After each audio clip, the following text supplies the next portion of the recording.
Buenas noches. Hola, buenas noches. Buenas noches. Raro que Lick no esté aún, ¿verdad? Sí, raro. Buenas noches. Demos un momentito a que haya un poquito más de afluencia de compañeros. Gracias, Rosa.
Muy bien, buenas noches. Ya dimos un tiempecito para que iniciaran, para que no se preocuparan de si iba a haber clase o no. Ya teníamos por eso la presentación a la vista. Por ahí alguien andaba preguntando al respecto. Buenas noches. Bueno, vamos a trabajar la noche de hoy. Necesitan tener, ¿qué leyes van a necesitar tener hoy? A ver, bien. Código de notariado. Bien, uno. Y civil. Falta una ahora. ¿Cuál faltaría? 54, el decreto 5477. Código de notariado, decreto 5477, Código Procesal Civil y Mercantil, Código Civil. Nos falta todavía dos más.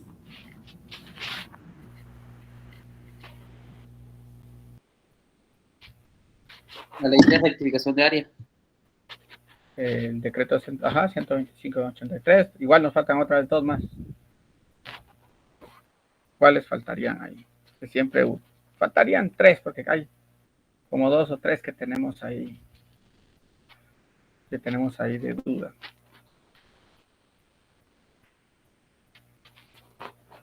Ley del organismo judicial, Constitución Política de la República de Guatemala y Ley de acceso a la información pública. Esas son las otras tres que deben de tener siempre. Muy bien, arranquemos. Pues seguimos con nuestra ronda de preguntas. Va la pregunta: ¿cuántos y en qué plazos? Esa fue la última que quedamos ayer, ¿no? ¿Cuántos y en qué plazos se publican los edictos en una sucesión vacante? A ver, ¿quién tiene la respuesta? Participen la mayoría, porque en la medida que participen. 3 meses durante 30 días. Fundamento legal, recuerde que es la clave ahorita de lo que preguntamos. Emily Dayana. Muy bien. Siguiente pregunta. ¿En qué se hacen constar el trámite del proceso sucesorio extrajudicial?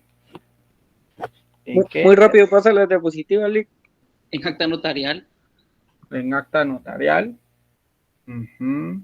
Fundamento legal. Esa era de ayer, Carlos, por eso la pasé rápido. Pero si no sabe, no podríamos saber. Revíselo y veamos.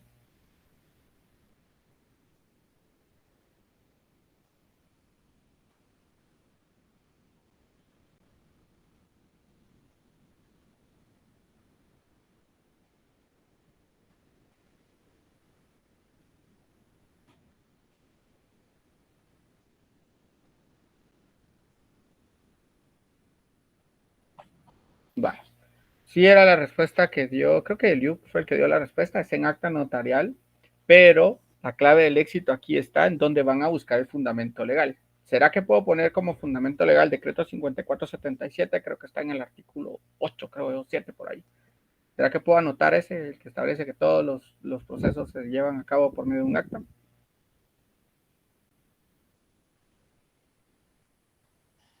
¿Qué dirían? Tal vez no, porque está preguntando algo en específico, Lick. Exacto, muy bien, Luis Fernando. Esa es la clave para saber si mi respuesta me la ponen buena o me la van a poner mala. Dadas las circunstancias que, como estamos en el proceso sucesorio extrajudicial, se recuerdan que inclusive les dije cuando hicimos el repaso anterior, antes del segundo parcial, ese lo tienen que buscar todo o en el Código Civil, que es toda la base del derecho sustantivo, o en el Código Procesal Civil y Mercantil, que es toda la base del derecho procesal. Caso contrario, no hay dónde más ir a buscar, si estamos hablando específicamente del proceso sucesorio. Bueno, artículo 88, como muy bien nos hizo el favor de leerlo, Kimberly. Siguiente. ¿Qué se expresa en la Junta de Herederos? ¿Qué se expresa en la Junta de Herederos?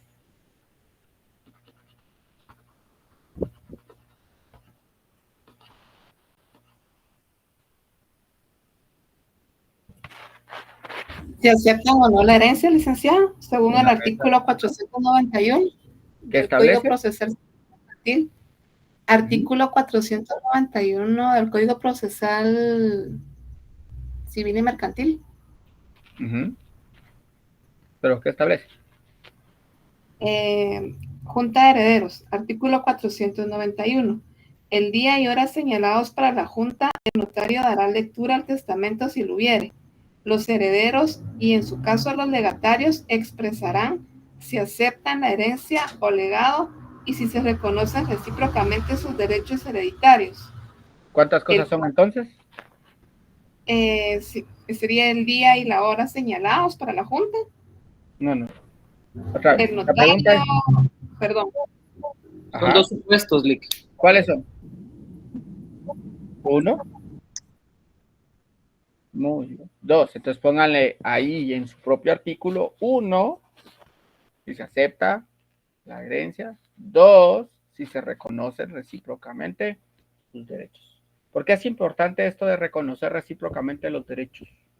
¿Qué pasa si, por ejemplo, fallezco yo y llega Nilda Janet a decir que es heredera y lo dejamos en proceso sucesorio intestado?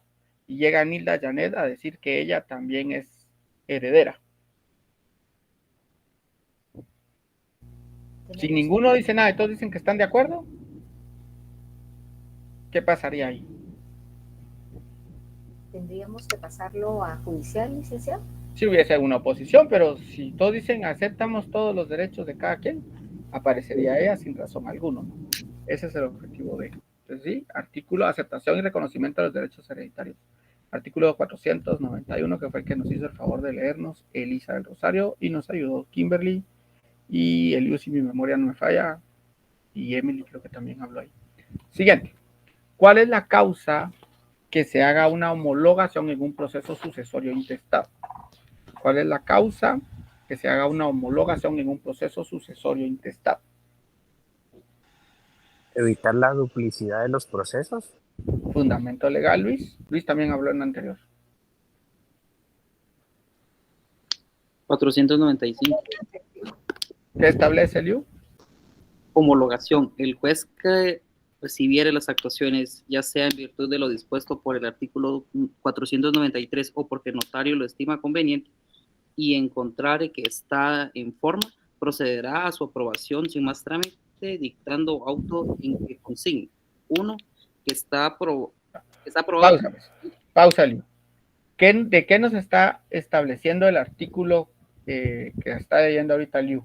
¿De qué habla hasta donde? ¿De qué establece? Porque no habla. Habla solo como 2 artículos en todo el Código Civil. ¿De qué establece el artículo que está leyéndonos el Liu? A ver si alguien oyó ahí. Antes de que lo pausara, había algo, una palabra que él mencionó.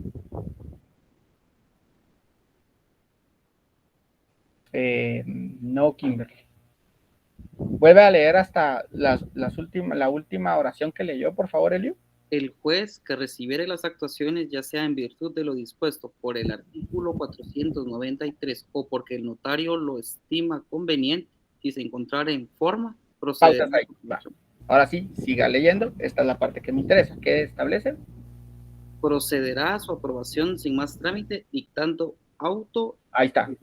¿De qué establece entonces el artículo que estamos leyendo ahorita? Sobre el auto. Sobre el auto. Pero ¿qué estamos preguntando? ¿Cuál es la causa que se haga homologación?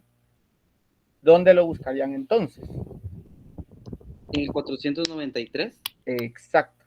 Ahora sí, vámonos a 493. ¿Qué establece el 493? Si los interesados compartieran las observaciones formuladas por la PGN y dieren cumplimiento a sus requerimientos, el notario podrá hacer la declaratoria a que se refiere el artículo siguiente.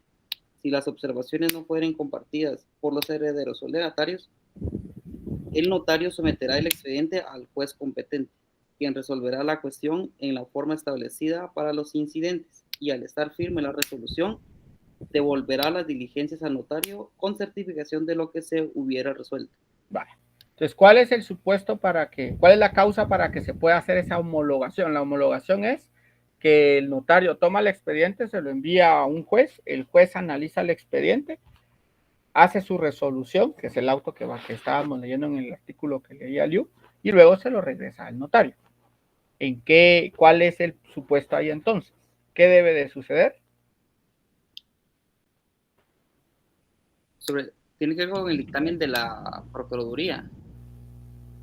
Y mencionas si compartieren las observaciones formuladas. Que todo está en orden, todo está aceptado. Exacto. Tiene que ver con la resolución de la Procuraduría General de la Nación. ¿Qué pasa si las personas no están de acuerdo con lo que dictaminó la Procuraduría General de la Nación? Entonces, en ese caso, es que se va a llevar este proceso de homologación.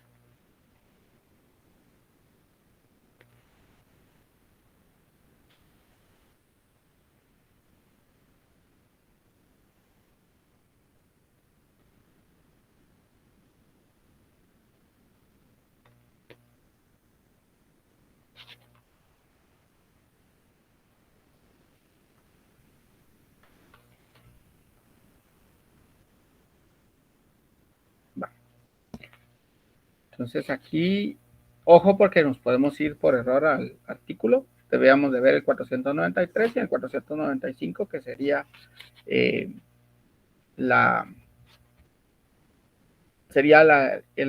lo que va a contener el auto, y podríamos verlo que es por una impugnación hacia el dictamen que da la Procuraduría General de la Nación. Siguiente. ¿Cuál es el fundamento del testimonio de las partes conducentes?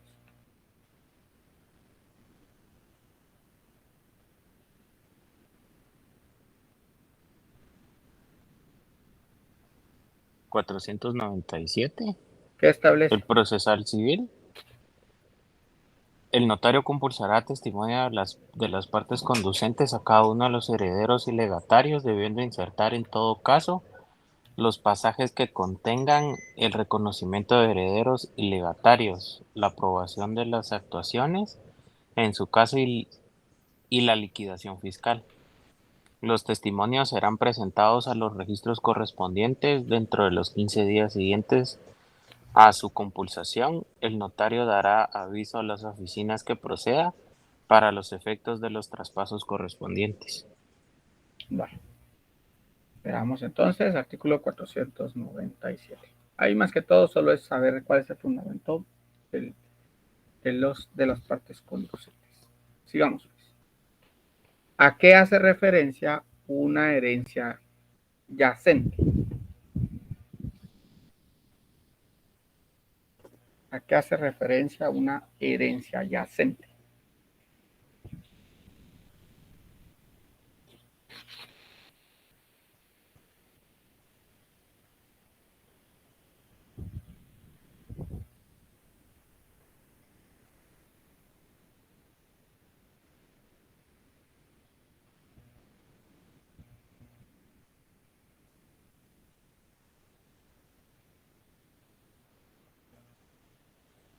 Puede ser que el causante sea un extranjero. ¿Fundamento legal, Luis Fernando? 504. ¿Qué establece el 504?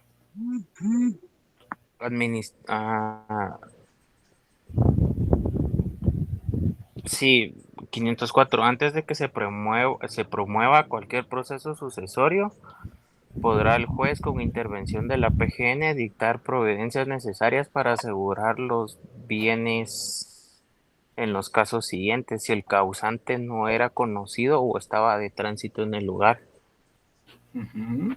Cuando haya menores ausentes o incapaces que tengan interés de la herencia y no estuvieran debidamente representados. Tercero, cuando lo pida algún acreedor que justifique legalmente su título. Cuarto, cuando haya peligro de que se oculten o dilapiden los bienes. Quinto, cuando no fueren conocidos los herederos o si hay que renunciaran a la herencia. Uh-huh. Muy bien. Bueno, entonces esas son las... Ajá. Y al dictar providencias precautorias, el juez reunirá los paquetes de todos los papeles del causante y cerrados sellados, los depositará en las seguridades necesarias. Entonces, la administración de la herencia yacente se va a dar en los casos de que, por ejemplo, se sabe, supónganse que ustedes viven en esas colonias que casi la gente no se conoce, porque ustedes salen muy temprano y su vecino llega muy tarde, entonces nunca se ven, el fin de semana nunca están. Por darles una idea, supongan que ustedes compran su terreno en una de las, en estos que venden allá por carretera a Tacisco y todos esos lugares cercanos al puerto. Ustedes compran un terreno, construyen su casa, ustedes van cada buen tiempo y nunca se topan con el vecino que está a 2 terrenos, digamos, o a 3 terrenos de su casa. Entonces, y resulta que esta persona fallece y la casa se queda abandonada. Empiezan a ver ustedes que después de un año nadie ha llegado por la casa. Preguntan al guardia si sabe qué pasó, porque esa casa estaba muy bien cuidada y ahora está descuidada. Entonces, y nadie sabía, digamos, que quién era el causante de, porque resulta que puede ser que el señor no vivía aquí, que era lo que el ejemplo más fácil es que el señor no fuera nacional, sino fuera un extranjero. Entonces, en ese caso, y desconocen, porque lo hicieron por medio de alguna manera difícil de ubicar quién era la persona causante, ahí entra esta herencia yacente. Y lo que se busca por lo general es hacer asegurar todos los bienes para que no se declare tan fácil, digamos que no la van a declarar vacante hasta que se aseguren que no hay realmente nadie que pueda llegar a exigir esta herencia. A eso es a lo que se refiere la herencia yacente. Que no se ha radicado el proceso sucesorio, por lo tanto no se puede decir que ya se declare vacante porque no se ha iniciado el proceso. Al iniciar el proceso puede ser que o ya se inició, en el caso de los otros que estaban ahí, que decía que por ejemplo todos renuncian, nadie quiere saber nada de la herencia, también puede darse ese caso, hasta que se determine que realmente no hay ninguna sola persona que se vaya a beneficiar con esa herencia, entonces ya se vuelve una herencia vacante. En caso contrario, se queda como una herencia yacente, porque no hay nadie reclamando. Síguete. Licenciado, entonces esta es una manera de resguardar el bien. Sí, pero no es que vaya a durar también como mucho tiempo. Lo que va a resguardar es que no se vaya a perder digamos, bien, por eso es que usa dicta providencias necesarias y lo que busca es asegurar, en esos casos, bajo cierto término, para que ya se pueda después radicar. Bueno, si son menores de edad y no hay quien los represente, porque fallece el papá, la mamá, y digamos que eran, por ejemplo, yo conozco una familia, que toda la familia vive en Estados Unidos, ellos residen aquí en Guatemala, y al fallecer los dos adultos se quedan los niños desamparados, porque no hay quien vele por ellos. Y si la casa donde viven es de ellos, entonces en ese caso podría entrar esta situación de una herencia adyacente, porque ellos no podrían empezar el proceso de erradicación porque no tienen quien los represente. Entonces ahí entraría la Procuraduría General de la Nación y el resto de cosas. ¿Queda claro el concepto de herencia adyacente? Y entonces en este caso la herencia adyacente es un estado que guarda el inmueble.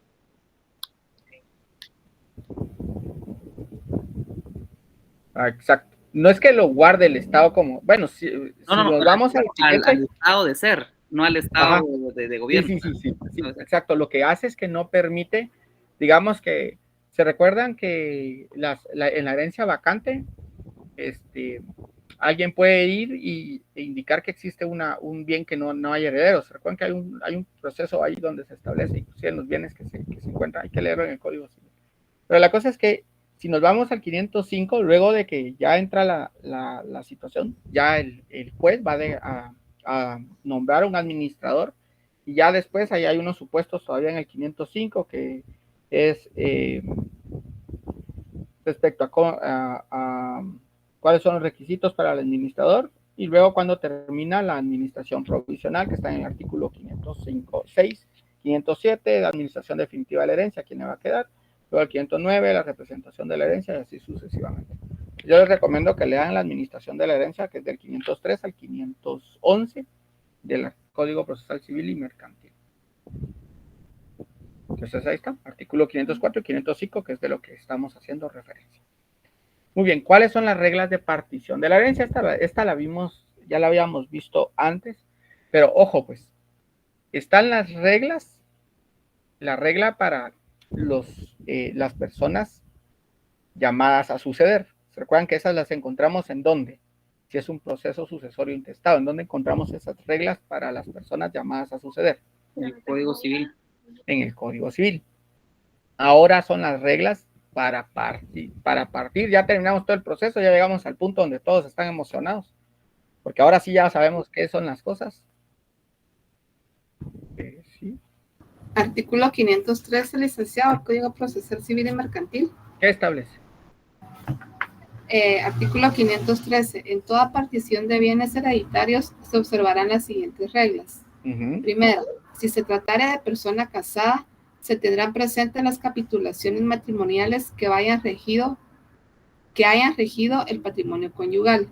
Segundo, si hubiera bienes propios del cónyuge sobreviviente, se hará la debida separación.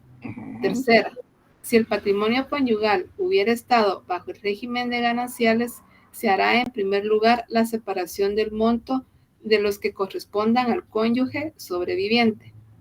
Cuarta, se dispondrá lo necesario para asegurar las porciones alimenticias y demás obligaciones que pesan sobre la herencia, expresando las hipotecas que han de constituirse o las garantías que han de prestarse. Quinta, se dispondrá la manera y forma de pagar los legados, observándose las reglas sobre la prelación, quitas y plazos para pagarlos. Sexta, si los inmuebles de la herencia soportan gravámenes, se especificarán indicando el modo de redimirlos. Séptima, lo que quede, hechas las deducciones a que se refieren los incisos anteriores y las deudas a cargo de la herencia, es la masa hereditaria distribuible entre los herederos. 8. Octava, gracias. Pagadas las costas y deudas de la sucesión o después de señalar bienes con que hacerlo, el partidor practicará la división procurando la mayor equidad posible al adjudicar los bienes. Novena, en caso de constituirse un patrimonio familiar de orden del testador, se procederá según lo dispuesto en el Código Civil y en este código. Entonces, esas son las reglas de partición. Artículo 513, que es el que muy bien nos hicieron el favor de leer. El anterior era la pregunta esta, y el artículo es 504 y 505, quien me habló ahí, que lo regresaron. Vale. Sigamos, pues. ¿Existe derecho de tanteo en un proceso sucesorio?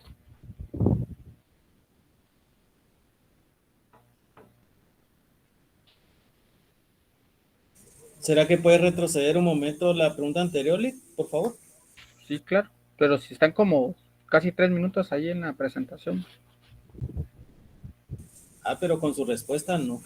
Pero por eso leen ustedes el artículo. Ahí es donde ustedes tienen que ir apuntando, porque si no, solo capturarlo no tiene sentido. Gracias. Vamos. Ahí está. 500.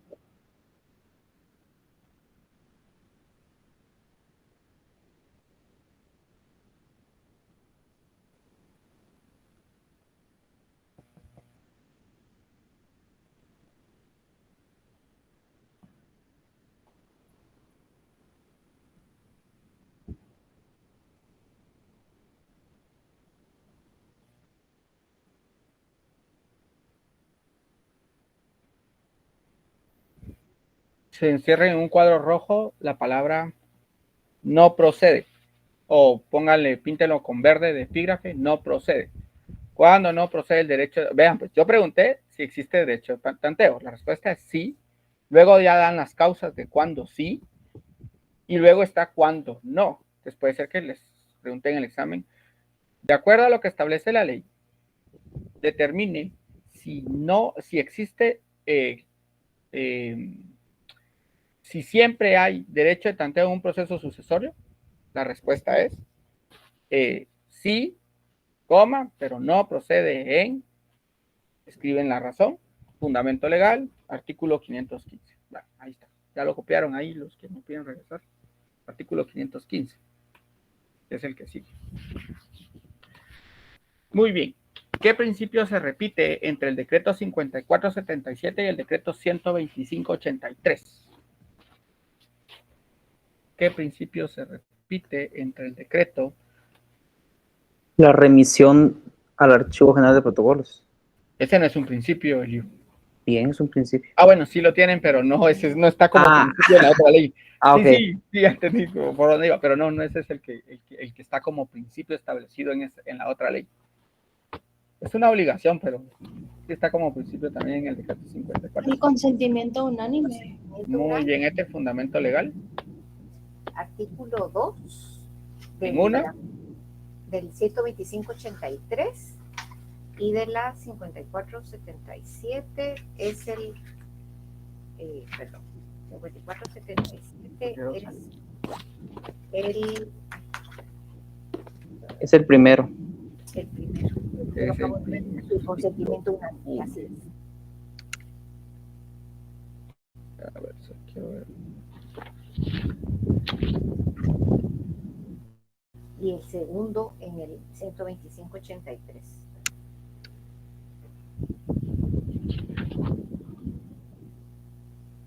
Sí. Ojo, ahí no va a hacer que pase lo que estábamos hablando con el IU. El consentimiento unánime está establecido dentro de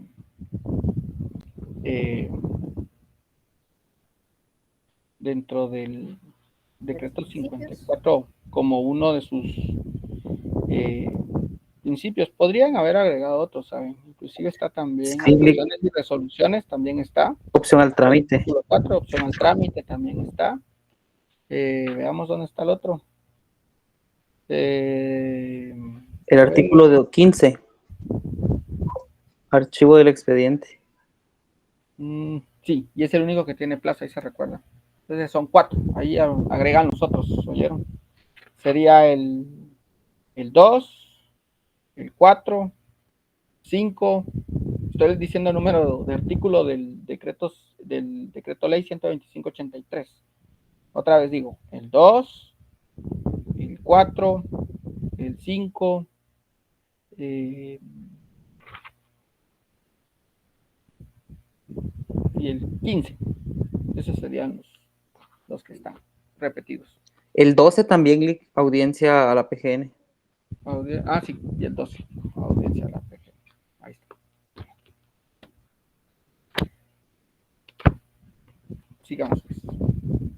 Aunque no sé si los cabezas son los que se repiten. Bueno. Vamos al siguiente. ¿Cuáles son las opciones de trámite en el decreto 125.83? Ya está más que obvia la respuesta, pero igual, ¿cuáles son las opciones de trámite?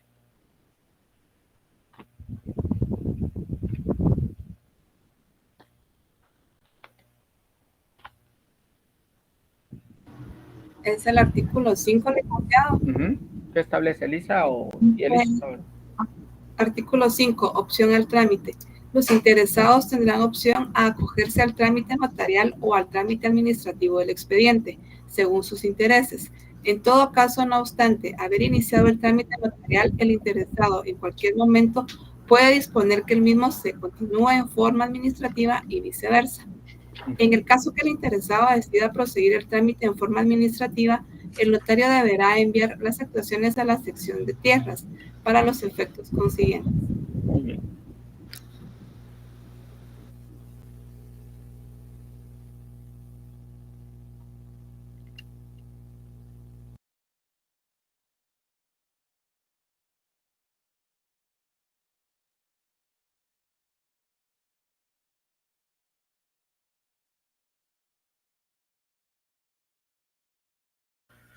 Muy bien, sigamos pues, antes de que... Bueno, artículo 2, artículo 1, son las opciones... Ay, no, aquí lo dejé igual, aquí es artículo 5, nada más. Corregir ahí porque ya solo copié y pegué la diapositiva. A ver, vamos por este, artículo 5. Ahí se recuerdan que este es decreto ley, ustedes. El 125.83 es decreto ley. Le voy a poner DL. Bueno, sigamos. ¿Qué expediente no se manda al Archivo General de Protocolo? ¿Qué expediente no se El de manda? ausencia. Fundamento legal, Eliu. Me pide mucho. Usted es el que siempre en clase me dice eso, ¿no? Cuando le pregunto fundamento legal, creo que usted contesta casi todas, ¿verdad? Ah, sí, ya lo vi, que usted se sienta casi siempre hasta adelante. Contestan los mismos que contestan en clase ustedes, casi, la mayoría. Creo, Elisa, no sé dónde, a Elisa no la he ubicado en clase. A Eliu, porque ahorita acaba cuando me dijo, me pide mucho, sé que es la frase que contesta siempre en clase. Éter, por lo general, la ubicamos en clase también. Pero deberían de participar más cuando es ahorita virtual, porque dice uno, va, cuando están en clase, dice, tal vez no me van a escuchar y por eso no hablo. Sí, Dania, la ausencia. Dania Lucrecia, la ausencia. Fundamento legal, pero no me han dado fundamento legal.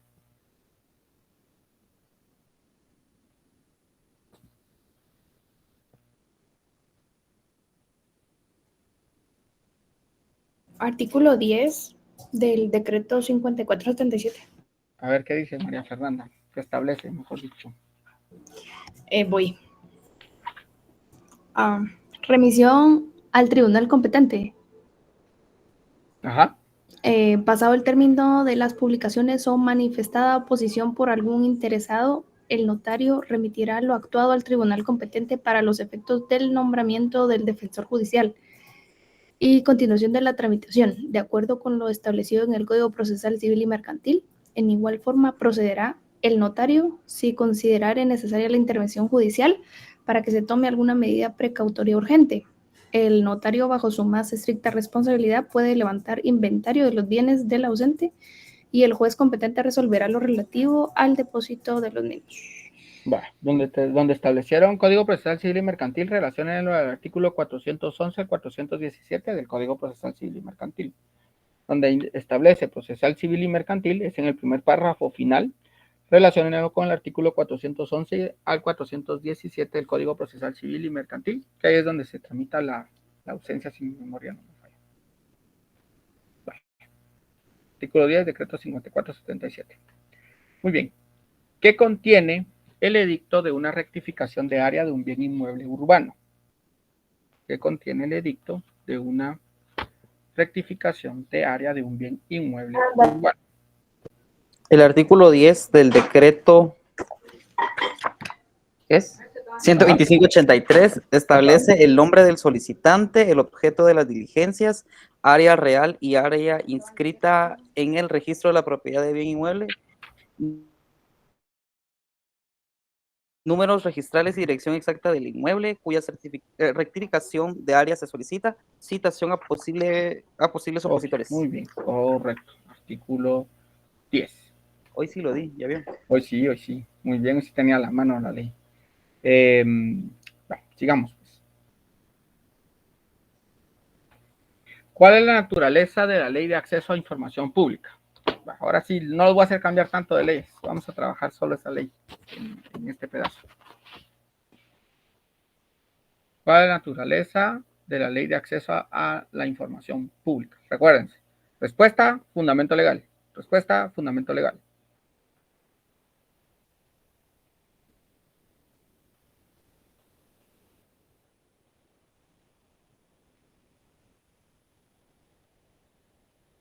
Ya con esto casi que está hecho el repaso. Van a decir, no, El primer considerando de la ley, licenciado.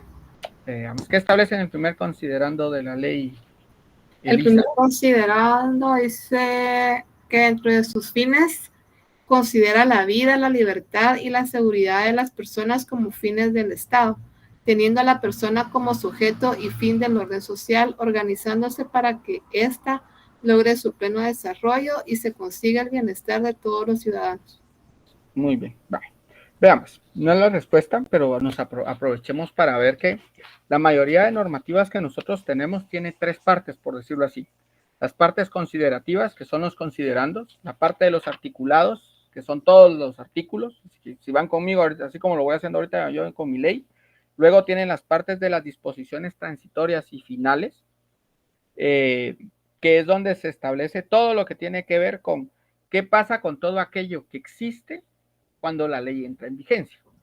Y luego, ¿qué pasa con algunas partes como si deroga algo, cuando entra en vigencia la ley? Como para eso sirve esas partes de disposiciones transitorias y finales. A excepción de el Código Civil, tiene la misma estructura, considerandos, articulado y demás, tiene sus libros.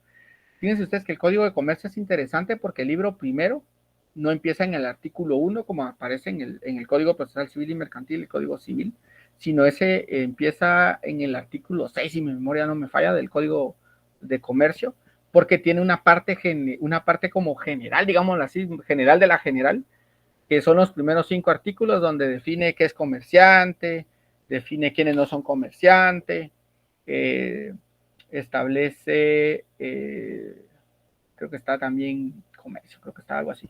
Pero sí estoy seguro que está comerciante y quienes no son comerciantes, que son como el artículo 2 y 3, por ahí. Es de los pocos códigos que inician disposiciones generales, que son de los pocos códigos que las disposiciones generales están antes del libro primero. Mientras que el Código Civil tiene disposiciones, puede tener disposiciones generales, procesal civil sí tiene disposiciones generales, pero están en el libro primero. Es como una curiosidad. Entonces, ¿por qué la respuesta de Lisa no es correcta? Porque los considerandos son esas bases filosóficas, ahora que están estudiando filosofía, a ver, están estudiando filosofía, ¿cierto? Sí. ¿Verdad?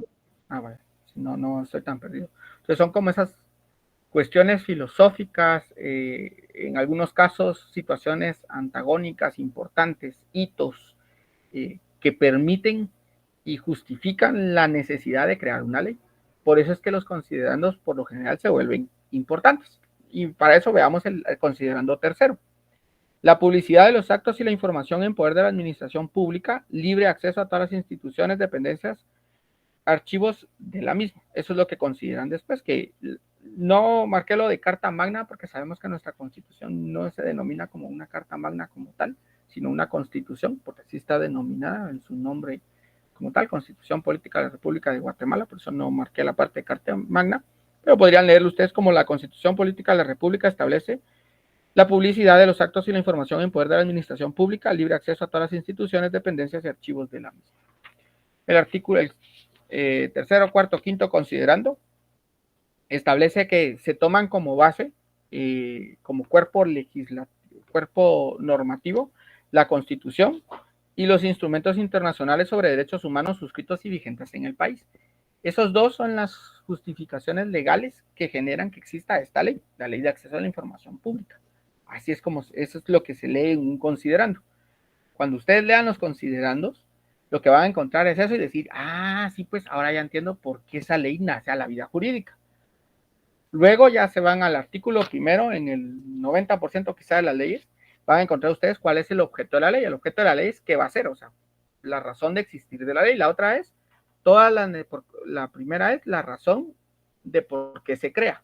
Y el objeto de la ley les va a dar la razón de existencia de la ley, o sea, qué es lo que va a hacer, si digamos que la ley fuera una persona, qué es lo que va a hacer, como decir sus funciones y atribuciones, por darles una idea.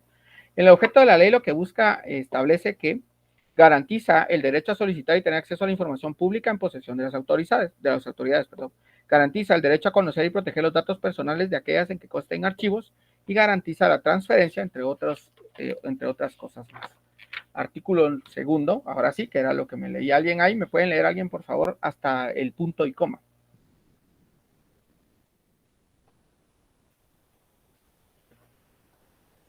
Artículo 2, hasta el punto y coma.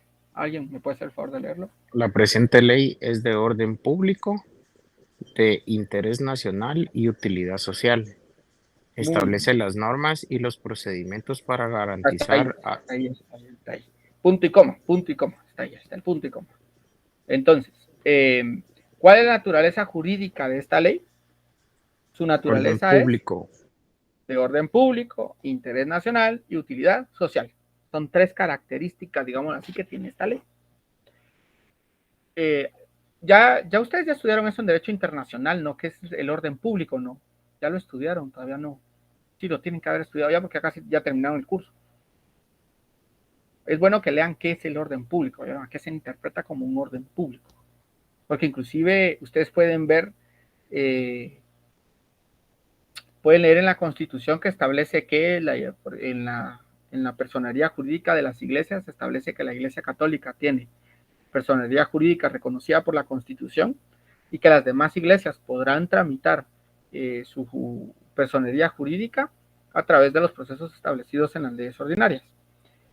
Pero establece que se puede negar la autorización de la creación de una iglesia cuando ésta contradiga a las buenas costumbres y al orden público. Está en el artículo 2 la naturaleza, Mario Danilo. Vale. Siguiente. Artículo 2 del decreto 57/2008. ¿Cuáles son los principios de la ley de acceso a información pública? Ahí van a ir como seguiditos.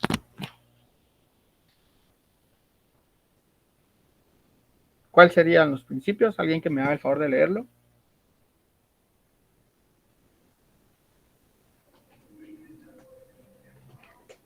Artículo 3, máxima publicidad, transparencia en el manejo y ejecución de los recursos públicos y actos de la administración pública, gratuidad en el acceso a la información pública, sencillez y celeridad de procedimiento. Entonces, si lo quieren solo ya poner como palabras claves, máxima publicidad, transparencia, gratuidad, sencillez y celeridad. Esos son los principios en los que se basa la ley. Eso está en el artículo 3, por si alguien nos quiere leer de nuevo. ¿Quién es el sujeto activo y el obligado en la ley de acceso a la información pública? ¿Quién es el sujeto activo? Es el Estado. ¿El Estado es qué cosa? Sujeto activo. Obligado. El sujeto pasivo es del Estado, porque está obligado a brindar la información pública. Pero fundamentense, porque el chiste de... Recuerden que ahorita estamos practicando fundamentarnos, porque si viene según me contaba la licenciada, sí pretende poner una serie que sea de puro fundamento legal. Artículo 5, Lic. Ajá, que establece el artículo 5, Luis Fernando. Toda persona individual o jurídica, pública o privada, tiene el derecho a solicitar, tener acceso y obtener la información pública que hubiere solicitado conforme a lo establecido en esta ley. Vale. Sujeto activo. Sujeto obligado o el obligado. Ahora tenemos el primero, artículo 5. Alguien que me lea el 6. Solo hasta el primer párrafo, no van a leer todo lo demás que aparece ahí. Está por ahí Karen Yasmín, ¿no? Vamos a decir, ya vamos a para que Sí, aquí estoy, licenciada. ¿me lo puede leer, Karen Yasmín, por favor, el artículo 6? Artículo 6. Sujetos obligados. Es toda persona individual o jurídica, pública o privada, nacional o internacional, de cualquier naturaleza, institución o entidad del Estado, organismo, órgano, entidad, dependencia, institución y cualquier otro que maneje, administre o ejecute recursos públicos, bienes del Estado o actos de la administración pública en general, que está obligado a proporcionar la información pública que se le solicite dentro de los que... Hasta ahí, porque ahí ya está el listado, pero ya sabemos que son todas las instituciones del Estado. Artículos 5 y 6 es la respuesta a esta pregunta. Artículo 5 y artículo 6 son las respuestas a esta pregunta. Siguiente. Esa venía en el examen anterior, pero igual no está de más. ¿Qué es el habeas data?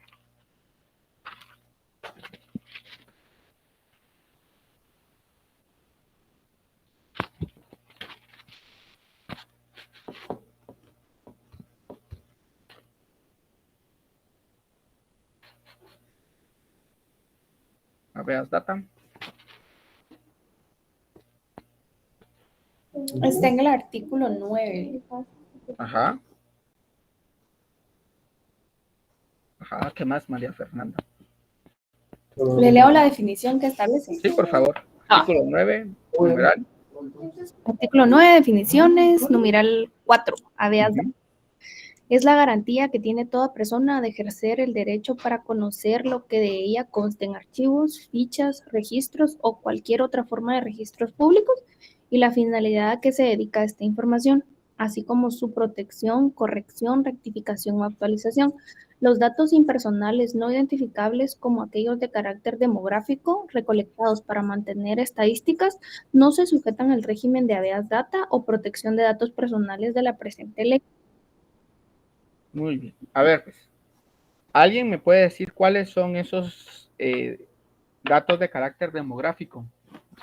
¿Cuáles me darían? Si en el examen les dice, de acuerdo a lo que establece el artículo 9, numeral 4 de la Ley de Acceso a la Información Pública relacionado con el habeas data, existen ciertos datos que no son aplicables al habeas data y son de carácter demográfico. De 5 ejemplos, ¿cuáles me darían? La dirección donde viven las personas. La dirección donde vive una persona. Edades, como lo de un censo, creo. Creería yo que es el idioma, a qué grupo étnico pertenece, ¿no? No sé. Yo creo que sí. Ajá, sí, ¿qué cosa?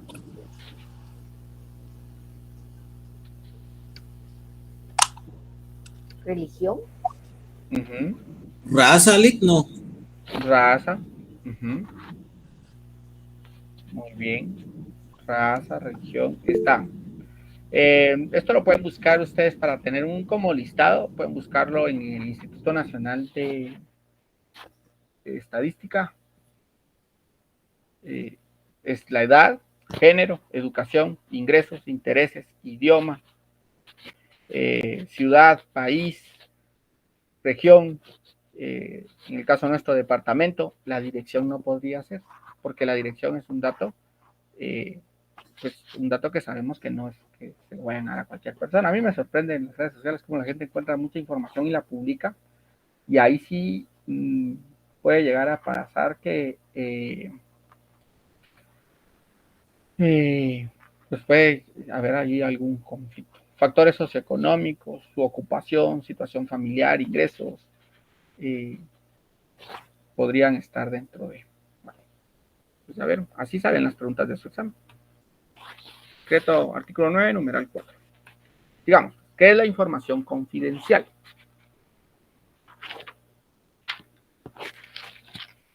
Vamos a ver, aquí nos hicieron una como definición de los actos de los demográficos. Dice Dania, ¿puede ser el control demográfico como un censo para validar la cantidad de población en cuanto a género, edad, profesión, etcétera? Sí. Lo que pueden hacer ustedes es buscar último censo y vean qué información es pública. Esos son los que son datos demográficos. Por lo general, edad, nivel académico, estado civil, y son impersonales. ¿Por qué se denominan impersonales? Porque no dicen de quién son, solo está el grosso de las personas. Hay 2.000 millones de solteros, por ejemplo, contra no sé qué cantidad de casados, y así. O sea, por eso son impersonales. Pero ahora, de una persona en particular, ya eso puede llegar a cambiar. Por eso es que está la condición, es que son datos impersonales. No es de una persona, sino es de la población. Muy bien. ¿Qué es la información confidencial? ¿Cuál sería el fundamento legal? Sí, Roberto Emilio. Sería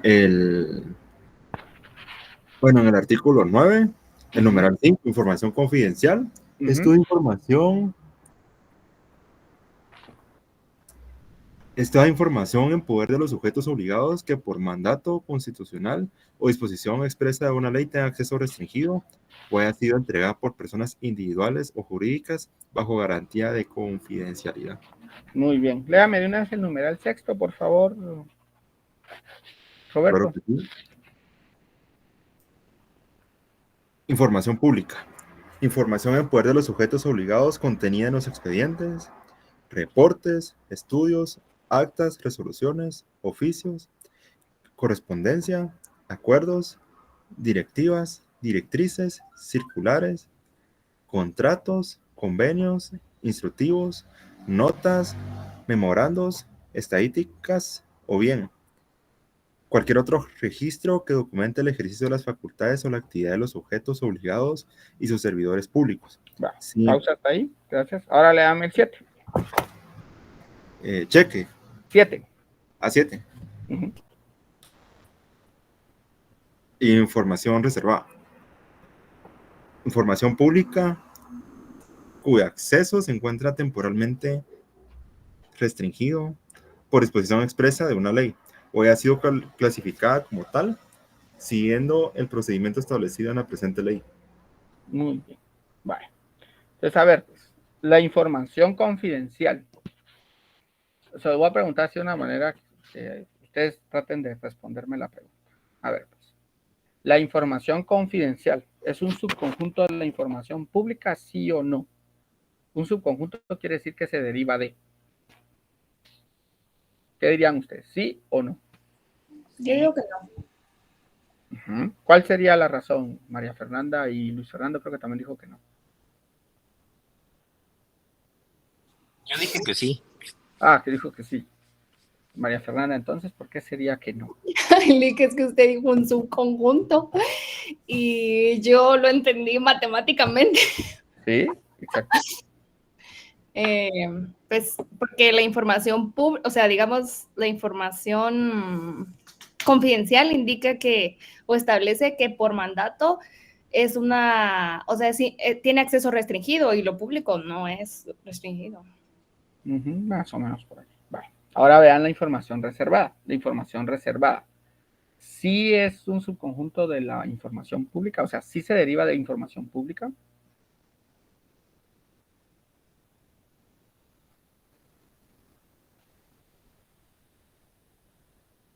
La clave está en la redacción del artículo. Bien. Vean la información reservada. ¿Cómo empieza la primera frase? Es la información pública, o sea que sí es pública, pero cuyo acceso se encuentra temporalmente restringido. O sea, no es que nunca podamos acceder a ella, solo no puedo acceder a ella en un tiempo determinado.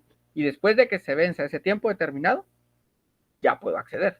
Es como cuando le van a celebrar su cumpleaños, ¿no? Y le dicen, espérate, pero cerrá los ojos. Te vamos a poner una venda, vamos a apagar la luz, todos cállense. O sea, mientras que no se cumpla todos esos supuestos, está restringido el acceso. Se reservaron el acceso a que entre, por decirlo así.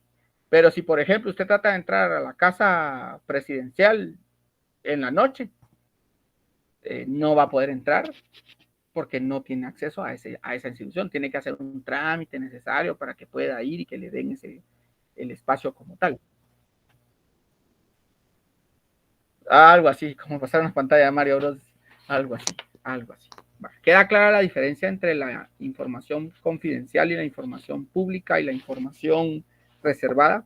Porque eso sí puede generarles en algún momento una hay una confusión a la hora de que sí se los pregunten en el examen, porque son parecidos. Sobre todo, lo que cambia es el nivel de seguridad, digámoslo así, que tienen para poder acceder. En la confidencial, difícilmente van a poder acceder. En la reservada, no acceden al principio, pero después de cierto tiempo pueden acceder. Y la pública es de libre acceso para todos. O sea, ahí no les pueden decir, no se puede. Pero con el trabajo que hicieron, creo que les quedó claro. Entonces aquí ya está el fundamento legal y la reservada su fundamento legal. ¿Qué información pública debe tener de oficio el organismo legislativo? ¿Qué información pública debe tener de oficio el organismo legislativo?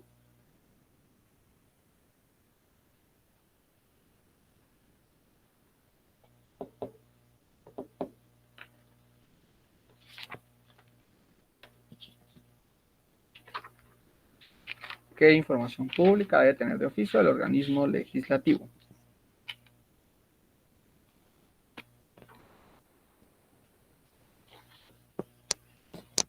La estructura orgánica y sus funciones. Fundamento legal. Artículo 10. No, Elio. O sea, sí, pero no. A ver, Roberto.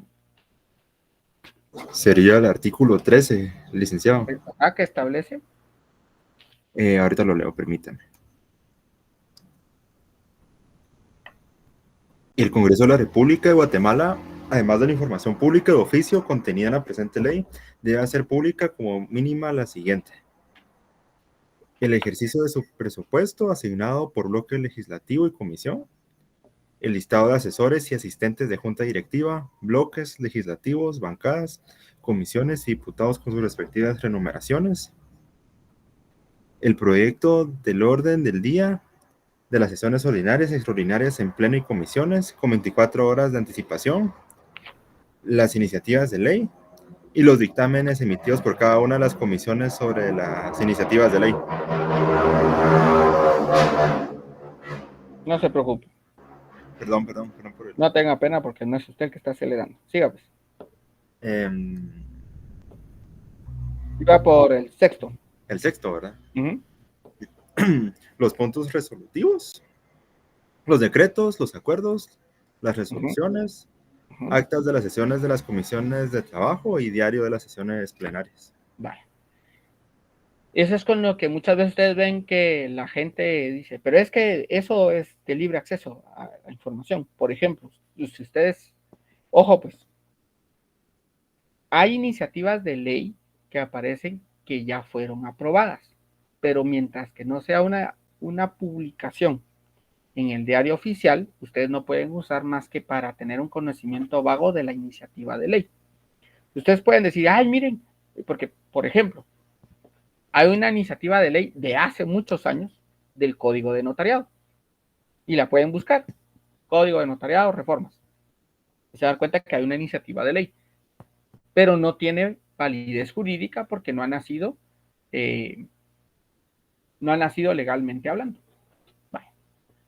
Resulta que aprueban esa iniciativa de ley. Y ustedes dicen, la voy a descargar y voy a empezar a estudiarla y la voy a usar. Tampoco la pueden utilizar. Porque si bien la ley como tal, porque inclusive ya tienen número de decreto y todo en las iniciativas, vamos a ver si les consigo una iniciativa que esté por ahí perdida. La del Código Notarial se las voy a buscar. Entonces, sirve nada más para saber otra vez el contenido que puede llegar a ser. La única que ustedes sí pueden usar ya para decir, esta es la ley que voy a estudiar de una ley nueva, es la que esté publicada en el diario oficial. Porque de cuando la aprueban, todavía la última aprobación, puede ser que todavía haga alguna modificación antes de que sea publicado. Recuerden que todavía hay un proceso después de que ellos lo aprueban. ¿Cuál es el proceso después de que el Congreso lo aprueba? ¿A dónde se va? Va al Ejecutivo para sanción.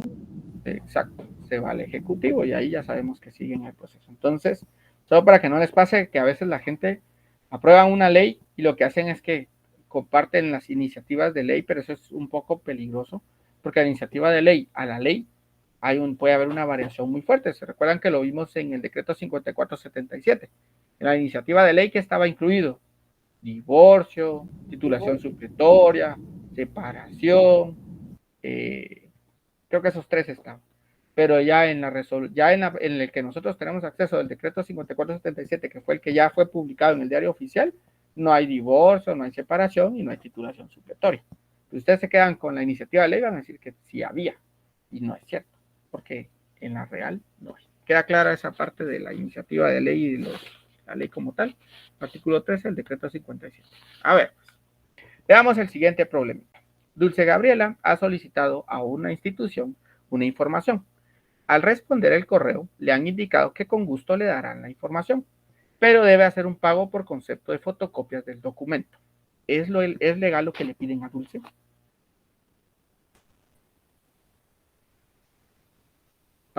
Sí es fundamental, pero más que fundamental eso es. No, Lick. A ver, Luis Fernando, sustento legal. Ahorita lo busco, Lick. Búsquenlo, pues. Quien lo encuentre nos hace el favor de compartirlo.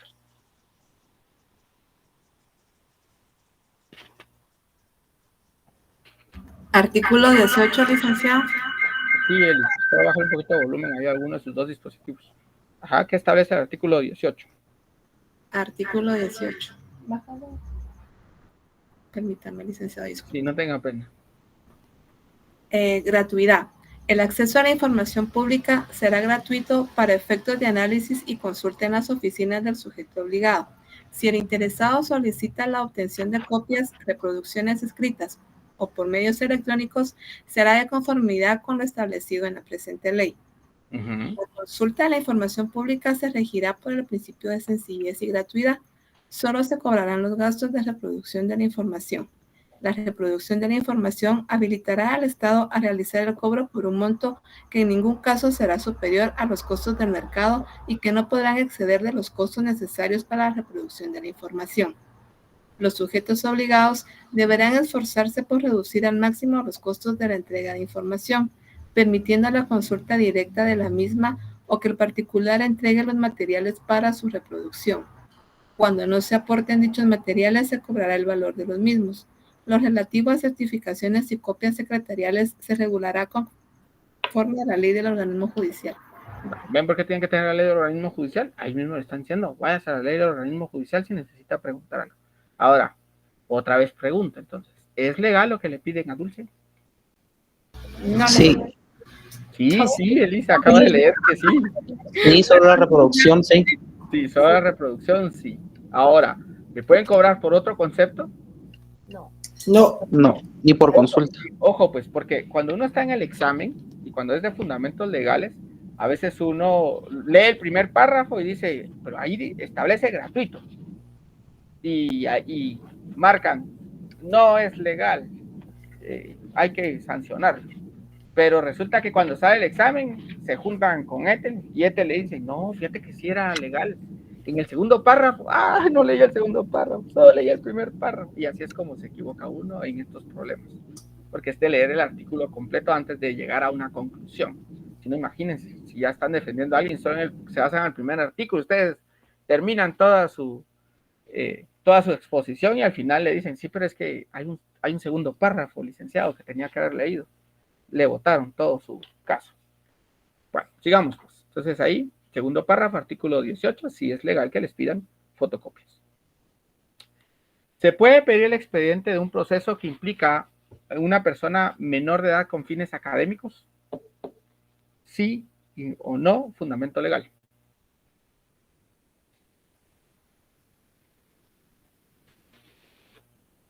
Sí o no, fundamento legal.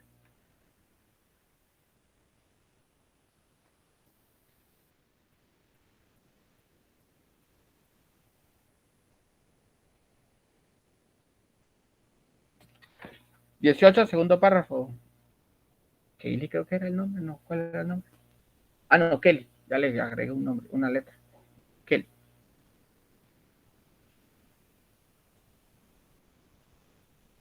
Se lo regreso. Ahí.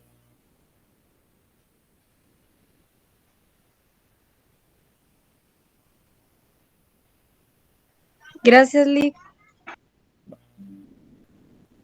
Estábamos en el de si era legal o no es legal.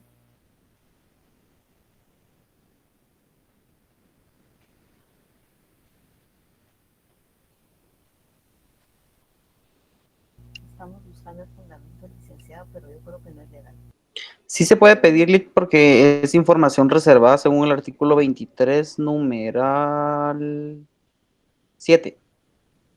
Artículo 23, numeral 7. Pero ahí acaba de decir una contradicción, amigo. ¿Por qué? Porque dijo que sí se puede pedir, pero es reservado. Dijiste reservado. Ah, pues sí, pero como usted dijo que la reservada es que el acceso va a ser más complicado que esa sección de información pública, entonces sí se puede pedir. Que se lo den es otra cosa. Sí, podría ser, pero la información que es reservada, en este caso, para el caso de menores de edad, la información definida como reservada en la Ley de Protección Integral de la Niñez y a la Adolescencia, difícilmente se las van a parar dando, porque sabemos que la protección a los menores es una cuestión de alto resguardo, entonces difícilmente les va a dar un tipo de información respecto a un menor de edad, a menos de que sea la misma persona interesada, quizá, y a veces ni eso, porque en algunos casos, si es por adopciones, se queda como establecido que no va a haber relación entre el vínculo de A y B, en algunos casos no. Pero, en este caso, el fundamento legal sí es correcto. Hay que ver el artículo 23. Puede ser, digamos que si lo quiere interpretar así muy legalmente, diría sí se puede pedir, pero no se la van a dar, porque es reservada. Pedirla puede, porque la ley se lo permite. Que se la vayan a dar, eso es otra cosa. Bueno, vamos al siguiente. María ha solicitado un expediente relacionado a una investigación en derechos humanos y le han dicho que es un expediente clasificado como en reserva. ¿Es válida la respuesta?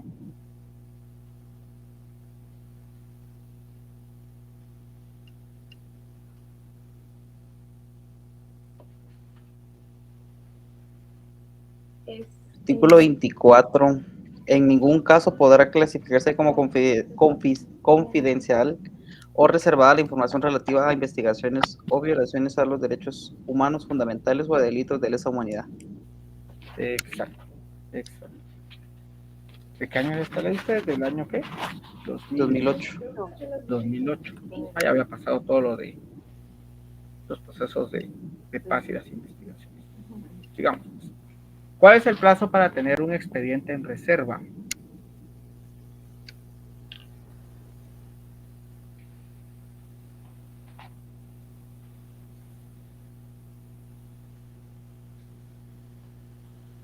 ¿Cuál es el plazo para tener un expediente en reserva? Es de 7 años o menor. Ajá, fundamento legal. Roberto, porque levantó la mano.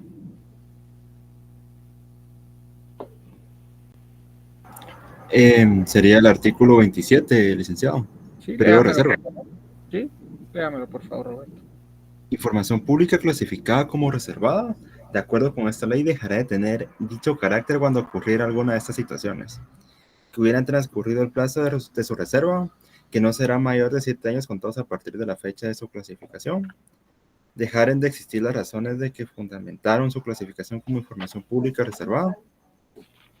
O por resolución del órgano jurisdiccional o autoridad judicial competente. Muy bien. ¿Tienen ahí su ley de protección integral a la niñez y a la adolescencia? La anterior, mi estimada, ¿quién fue mi estimada que me preguntó aquí? Catherine. Traten de ir apuntando para no regresar. ¿Alguien tiene su ley de protección integral a la adolescencia, a la niñez y a la adolescencia?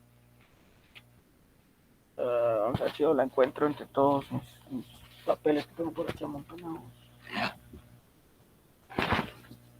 ¡Hala, qué suerte tuvieron! La encontré rápido. A ver.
No sé.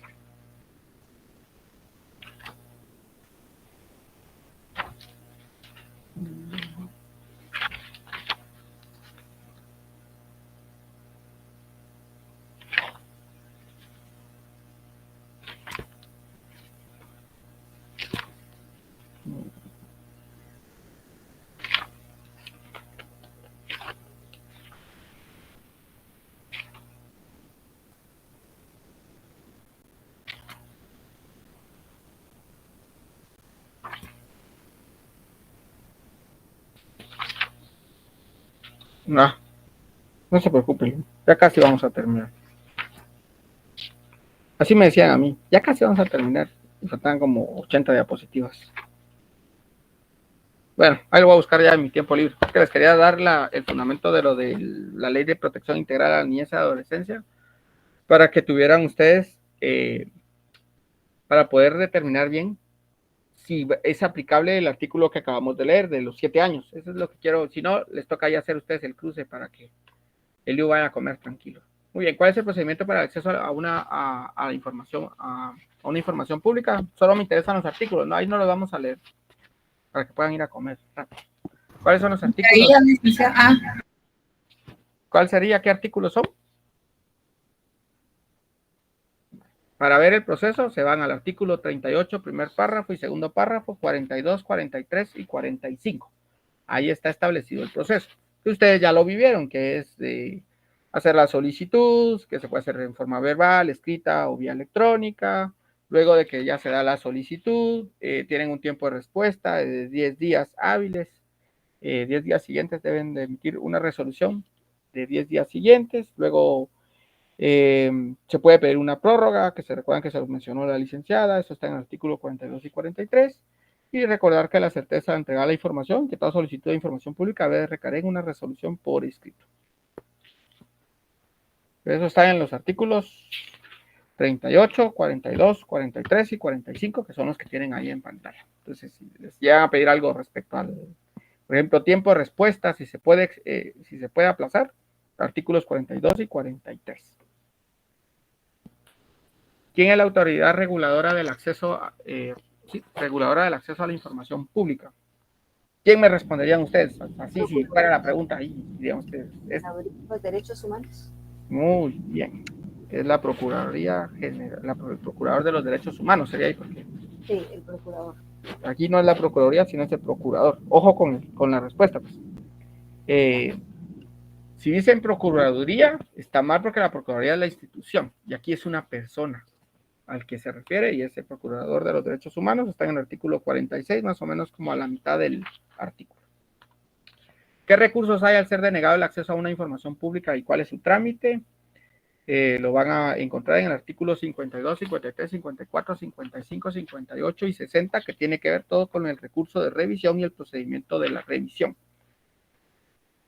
¿Y qué resoluciones son a las que se les puede solicitar la revisión? Pero ahí solo hay,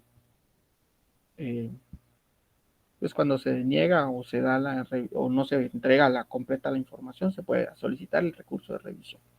Pues ahí les recomiendo que hagan ahí un esquemita de ese proceso junto con el de la solicitud. Amárrenlo de una vez. Hagan su esquema desde la solicitud, paso 1, paso 2, paso 3, y luego, cuando ya llega la resolución, ¿cómo puedo impugnar la resolución si me dan la información a medias, mala o me lo niegan? Paso 1, paso 2, paso 3 de la resolución. Siguiente, ¿en qué delito se puede incurrir de acuerdo con la Ley de Libre Acceso a la Información Pública? Los delitos los vamos a encontrar en el siguiente capítulo, que son el de responsabilidades y sanciones, y tienen que leer por favor el artículo 64, 65, 66 y 67 de esta ley.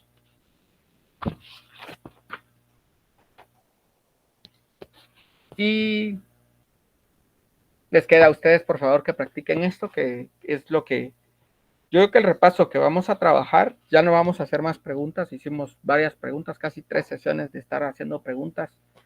¿Qué faltará de ahí? Solo del decreto 5477. Gracias Kimberly por darse la tarea ahí. Vamos a el artículo, solo leer el decreto 5477 para aquello de que pues ahí pueden haber otras preguntas, pero ya creo que en el repaso haríamos tal vez un barrido nuevo de preguntas para determinar, solo ahí más de yo pregunto, ustedes responden, yo pregunto, ustedes responden, y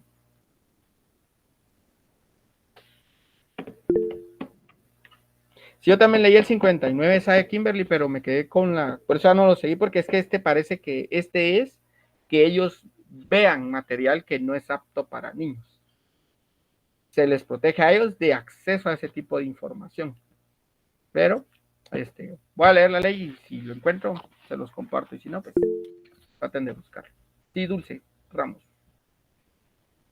Licenciado, nos va a compartir, no sé si usted nos va a compartir otro link de juegos para lo del parcial. Al menos a mí en lo personal sí me ayudó un poquito para lo del parcial.